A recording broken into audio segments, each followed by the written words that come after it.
One thing we've done though is for all of our plots we have soil samples where we focused on soil chemistry and soil texture.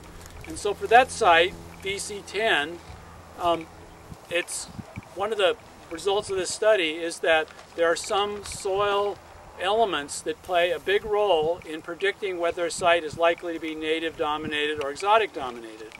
And the most important element that comes out is phosphorus. So the result is quite interesting that there's a threshold, at least on these sites, of about 6 parts per million of phosphorus. When phosphorus gets below 6 parts per million, you tend to have native dominance. When it's above, you tend to have exotic dominance.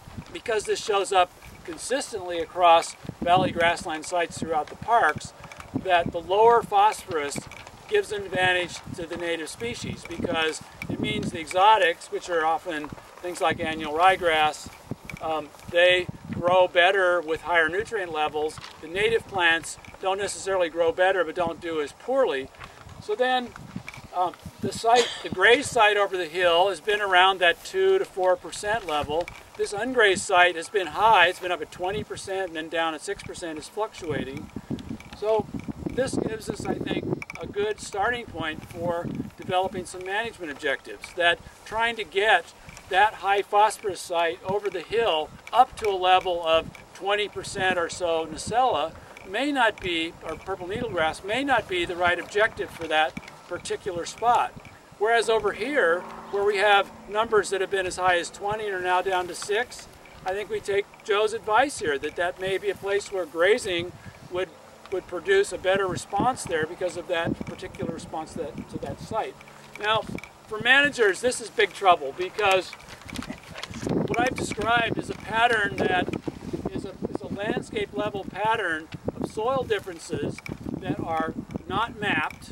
The mapping units are much smaller than the way people map out soils, but they're chemical differences that are different. It's not cheap to get this information. That's something you probably couldn't afford under most circumstances to get, and yet you can have very different management objectives for the species, assuming native plants are your objectives. On one site, there's another one on the other side of the hill. We know that challenging sites like vernal pools or like serpentine are better for natives than for exotics, but the difference here is these are normal soils. These are not soils that are considered to be abnormal, and yet they're still showing that signal that the soil chemistry makes a difference.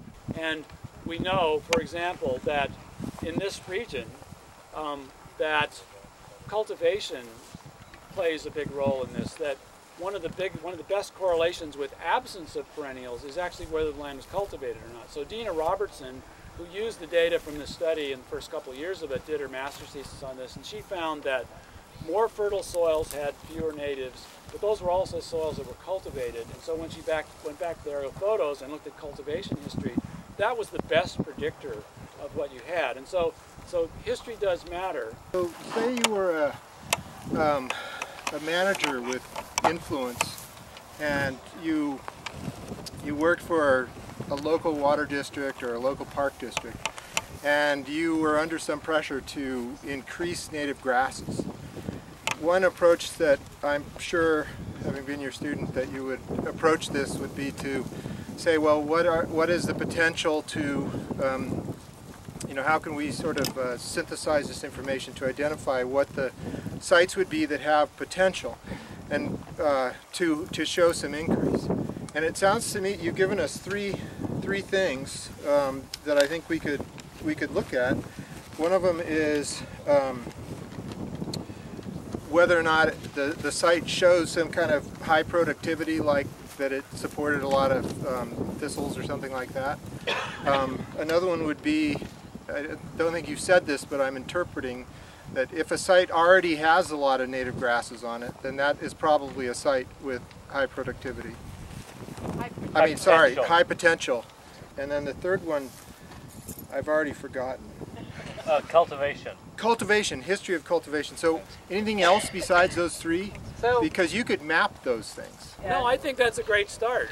I think that I'd like to know more about the actual level of fertility in the soil. So I think taking a soil sample would be good. And then the other point I'd make is that this issue of cultivation and the absence of perennials doesn't mean the site doesn't have the potential. So you'd be omitting a lot of potential sites if you just went to ones that had natives there. The Vasco Caves, this is a bad example. It's like going to Hawaii to study ecology.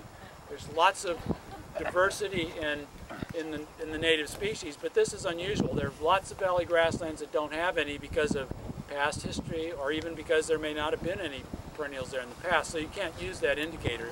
I think you have to have a direct measure of what the soil fertility level is to do that. But it certainly is a good idea to spend your efforts on places that have a few native perennials there and try to increase them, rather than to go to spots that are solid Italian ryegrass, try to plant those.